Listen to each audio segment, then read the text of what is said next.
Mesdames et messieurs, bienvenue dans ces magazines spéciales conférence de l'amélioration du climat des affaires en République démocratique du Congo qui s'est débuté du 29 et s'est clôturé le 1er septembre. Il y a eu des résolutions qui étaient présentées par le président, par le Premier ministre, allais-je dire.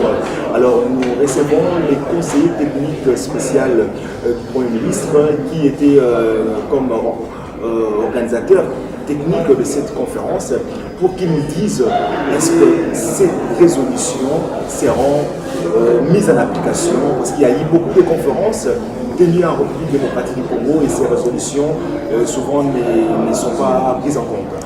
Bonjour monsieur le président. Bonjour. Voilà. Nous rappelons que vous êtes de la primature. Alors, vous venez de prendre part à cette conférence qui vient de se clôturer. Vous avez présenté des résolutions. Les conférenciers ont présenté des résolutions que le gouvernement pense le mettre en œuvre. Est-ce que cela sera bel et bien appliqué? Merci beaucoup pour la question. Il est vrai que tout le monde veut savoir si on quittera l'étape des paroles pour l'étape des actes. Tout le monde est préoccupé pour ça. Mais personnellement, je voudrais vous rassurer que le chef de l'État, le président de la République, son Excellence Joseph Kabila Kabange, a une très grande volonté en cette question d'amélioration du climat des affaires. Il y tient et c'est lui qui a donné des instructions précises à son Excellence, Monsieur le Premier ministre, chef du gouvernement Bruno Tshibala Zenze, de s'impliquer et de coordonner et d'organiser la conférence sur l'amélioration du climat des affaires. Donc, face à la volonté politique des numéro 1 de tous les Congolais et à la détermination sans faille de son Excellence, Monsieur le Premier ministre, ainsi que les membres du gouvernement, nous croyons fermement que cette conférence ne restera pas lettre morte. Cette volonté du Premier ministre de la République démocratique du Congo s'est manifestée aussi par sa participation personnelle. Tenez, 4 jours de conférence, 4 jours de participation personnelle pour un Premier ministre. Il n'est pas resté dans son bureau. Il était à l'ouverture pendant 3 heures du temps. Les jours suivants, il est arrivé comme conférencier pour écouter les thèmes, pour poser des questions et pour suivre ce qui se passait. Le 3e jour, il y est revenu contre toute attente. Même moi, je ne m'y attendais pas. J'ai été surpris. Le 3e jour, il revient, il participe. Et le 4e jour, il est là. Donc, vous sentez la détermination à ce que nous puissions quitter le ciel noirci du climat des affaires pour qu'on arrive à un ciel très clair. Qu'est-ce que vous garantissez par rapport à l'application de ces résolutions? Parce que la République démocratique s'est habituée à... Vous savez, même chez vous à la maison, quand vous avez un parent, vous le connaissez bien, quand il dit des choses, vous pouvez dire oui, ici, ce sont des promesses pour me caresser, mais là, je pense que mon papa est déterminé. Les regards des parents, la façon de parler et leur façon de s'impliquer peuvent directement vous dire non, voilà, cette fois-ci, mon père veut voir autre chose. D'arrêter des projets de notes circulaires et d'instructions pour matérialiser les recommandations de la conférence sur l'amélioration du climat des affaires.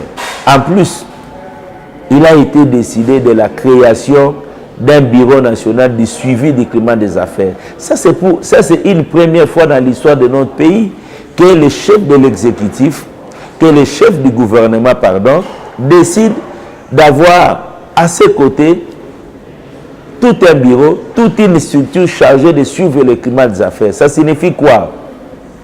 Au quotidien, on procédera à l'enregistrement de tout ce qu'il y a comme entrave à l'exercice des affaires dans notre pays, des entraves qui peuvent être communiquées par le monde des affaires, on a institué un numéro vert pour que le monde des affaires, la population communique tout ce qu'il y a comme entrave qu'on est en train de vivre. Donc il y aura cet enregistrement au quotidien et une prise en charge en termes des instructions, en termes de mesures pour que rapidement on avance. Il est grand temps qu'on avance. Ce numéro vert, c'est encore un projet ou bien c'est déjà matériel? C'est une décision.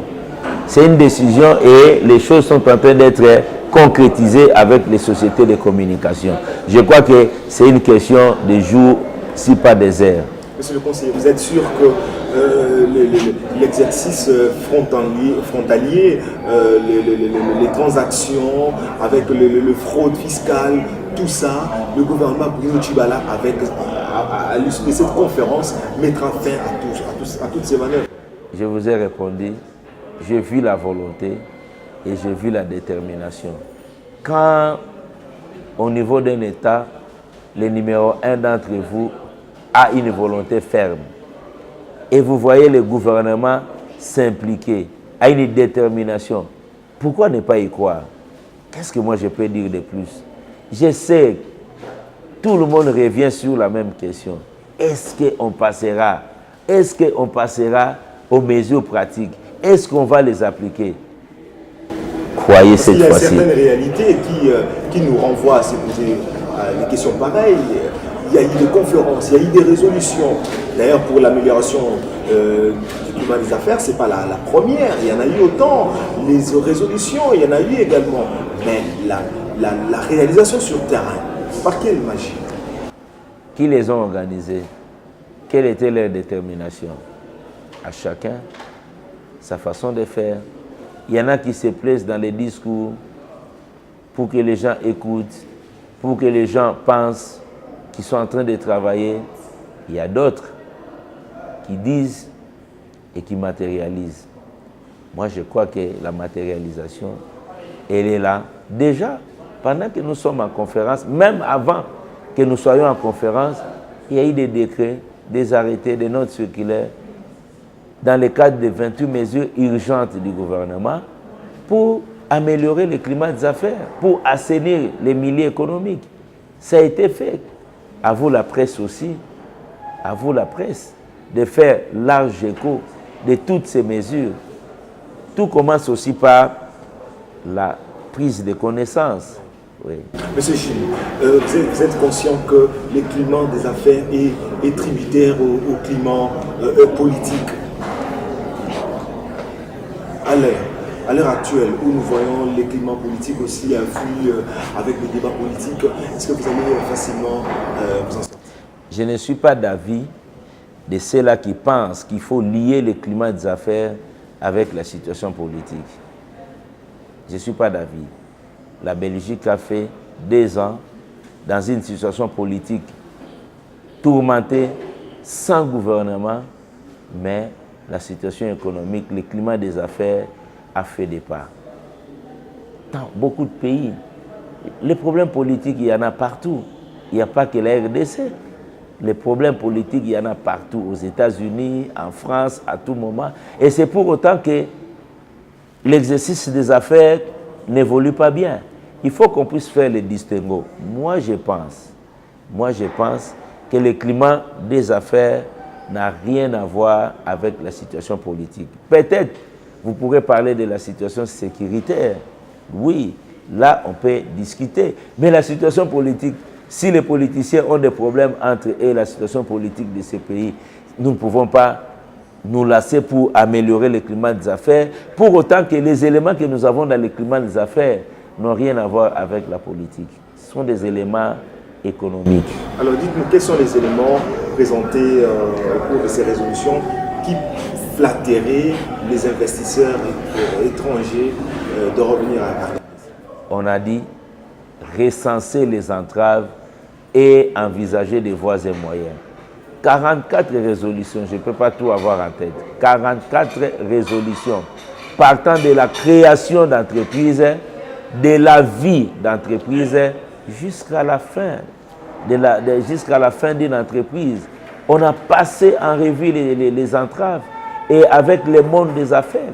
La FEC a participé activement, la COPEMECO, la FENAPEC, tous étaient là, avec leurs experts, des voix attitrées.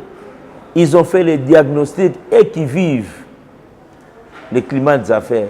Ils ont amené des propositions.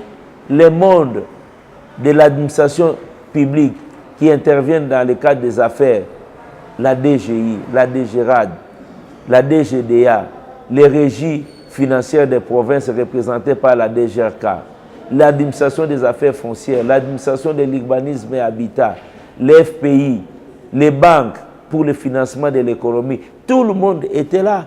Ensemble, on y a réfléchi sans embâche. On a dit, voilà ce qu'il faut faire. Je précise, les recommandations sont consensuelles. Les recommandations sont consensuelles. Donc, on a réfléchi ensemble pour dire, faisons ça. Et nous venons chez l'homme politique, nous voyons la volonté, il dit, c'est moi qui ai voulu ça et je vais. Pourquoi ne pas croire? Ce sera peut-être la dernière question. Quel était l'élément qui a motivé le Premier ministre à organiser cette conférence? Tout d'abord, c'est le chef de l'État lui-même qui a fait état d'un climat des affaires peu attractif. C'est lui le numéro 1 à faire l'état de cette question. Le Premier ministre a pris l'initiative, sur instruction du chef de l'État, de matérialiser l'amélioration du climat des affaires. Voilà comment les choses se sont passées. Donc, le Premier ministre croit fermement que l'amélioration du vécu quotidien des Congolais passe par l'attrait des investissements. Et l'attrait des investissements est conditionné par l'amélioration du climat des affaires. Voilà pourquoi on doit travailler pour l'amélioration du climat des affaires. Ce ne sont pas nos potentialités économiques, ce ne sont pas des ressources naturelles dont nous disposons qui vont faire le développement. Nous pensons qu'il faut une conjugaison des intelligences, des énergies dans l'amélioration du climat des affaires pour dire au monde des investissements, nous avons les potentialités, l'environnement est propice, venez investir pour améliorer le bien-être des sociétés et le bien-être de la population congolaise. Voilà. En dehors de ça, je ne sais pas si vous avez un autre mot à ajouter. Aussi, le Premier ministre a rappelé qu'il n'y aura plus des ayants droit, les affaires de XY qui passeront gratuitement, bien qui violeraient certaines normes. Le dernier mot, c'est je demande au monde des affaires, je demande aux administrations publiques qui interviennent dans le monde des affaires que les deux parties facilitent la tâche à son Excellence, Monsieur le Président de la République, chef de l'État, et au Premier ministre et son gouvernement de faire avancer les choses. Il ne faut pas qu'on se mette dans une situation où les poches de résistance soient balayées par des mesures draconiennes. Je demande aux uns et aux autres, et à tout le monde d'ailleurs, de mettre la main dans la pâte pour que nous puissions aller de l'avant. Voilà. Il y aura une période d'analyser si les résolutions sont mises en œuvre. Vous avez placé une certaine période.